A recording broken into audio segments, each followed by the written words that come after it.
biasa lama dijahit dulu ini ke saya. Oh, sobek berarti ya, Bu? Sobek ini 10 jahitan.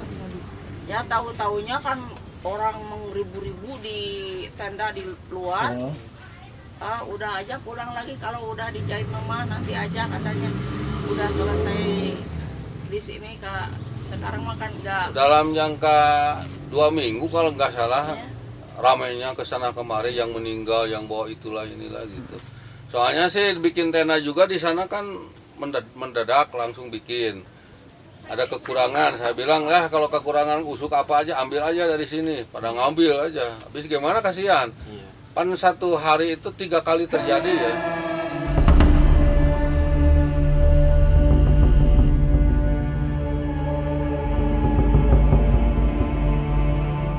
Pasca gempa yang terjadi pada tanggal 21 November 2022 lalu, hingga kini belum juga usai.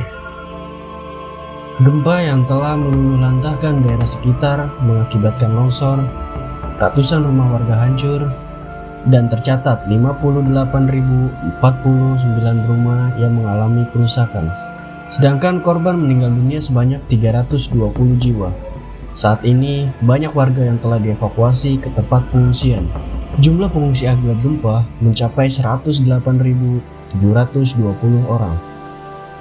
Namun, banyak juga bantuan untuk korban terdampak, baik itu pangan, sandang, dan papan. Salah satu yang memberikan bantuan adalah mahasiswa dari berbagai perguruan tinggi yang tergabung ke dalam TPTM atau Tridharma Perguruan Tinggi Mengabdi. Kami datang itu berada di Desa Mekarsari, Kampung Babakan Gasol.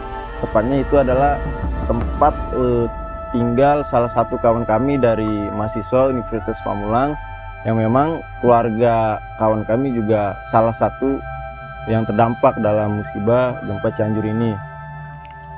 Pertama kali kita datang adalah berada di satu titik, Desa Mekarsari, Kampung Babakan Gasol, RT 1 RW 8.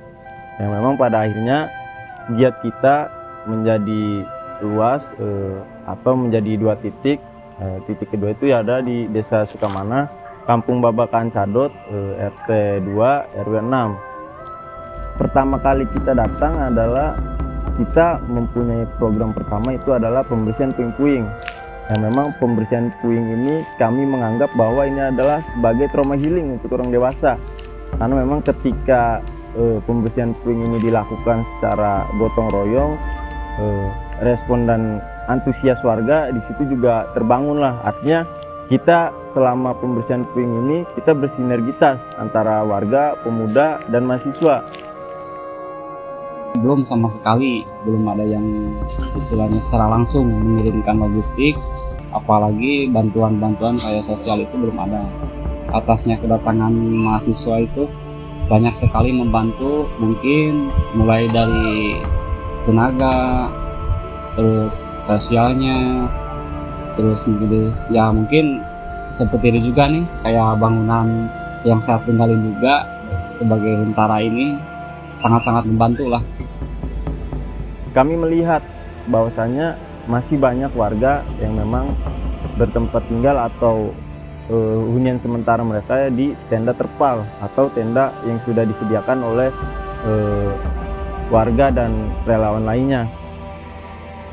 Pada saat itu kami merasakan juga akhirnya, karena kami juga di tenda, kami tahu ketika kondisi siang hari dan malam hari ketika berada di tenda terpal itu suasana di siang hari itu panas dan di malam hari itu dingin. Ketika hujan juga tenda terpal ini lembab. Nah, akhirnya dari proses itu kami melihat bahwa harus ada tempat hunian sementara yang memang menjadi tempat tinggal sementara yang nyaman. Dilihat dari faktor objektifnya adalah pertama kondisi kesehatan. Kita membuat Huntara ini dengan konsep daur ulang, artinya kita menyediakan ukuran satu lembar bilik ini dengan 4 kali 2,5 meter dengan ukuran proses pembuatan pada umumnya Huntara itu adalah 3 kali 5 mm kan. Ini artinya kita bisa perluas atau kita bisa memperlebar ukuran Huntara tersebut dengan proses pendaur ulangan, entah kita pakai kayu yang masih bisa layak pakai dari puing-puing rumah atau jendela yang masih bisa kita pakai, itu kita gunakan kembali untuk huntara tersebut. Kebetulan huntara ini kita buat per satu unit itu dengan jumlah atau dana kisaran 600.000, yang memang proses 600.000 inilah kita berkolektif antara beberapa kampus yang tergabung. Itu diantaranya ada IISIP Jakarta, UPN, Universitas Muhammadiyah Jakarta, Unpam, BEMS Riau, dan Komando Tangsel dan Jaksel, dan juga FMJ Front Milenial Jabodetabek. Itu yang tergabung dalam Tridharma Perguruan Tinggi yang memang turut mengkolektifkan uang untuk mengalokasikan bahan material tersebut. Kalau di sini mungkin buat korban pengungsi itu hampir keseluruhan 95% yang memang kena dampaknya kemarin pasca gempa ya 90% memang benar-benar kena dampak. Yang 5%-nya ya mungkin kayak rumah-rumah gini cuma retak-retak. Yang selebihnya memang ambruk. Di sini yang tercatat yang ambruknya total semua 37 unit yang ambruk rata sama tanah, yang sedang masuk kategori kemarin 43. Jadi jumlah keseluruhan yang masuk dataan 76 kakak yang sudah masuk.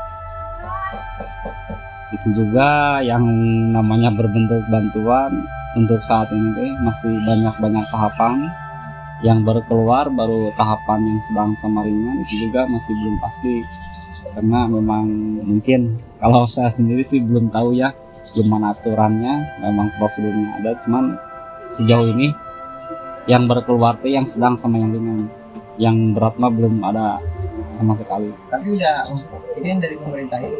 Iya, itu dari pemerintah. Nah, makanya saya di sini khususnya saya pribadi perwakilan dari warga, saya sangat-sangat berterima kasih atas adanya bantuan bikin huntara teh. Jadi seolah-olah sebelum kita itu bisa tinggal dulu lah. Terima kasih gitu ya. Terima kasih Terima banyak. kasih. Dari itu alhamdulillah ya. Nyambung untuk Pokoknya bukan masalah itunya, kedatangannya juga. Jadi membawa semangat gitu. Jadi ada yang orang lagi susah, ada temen gitu.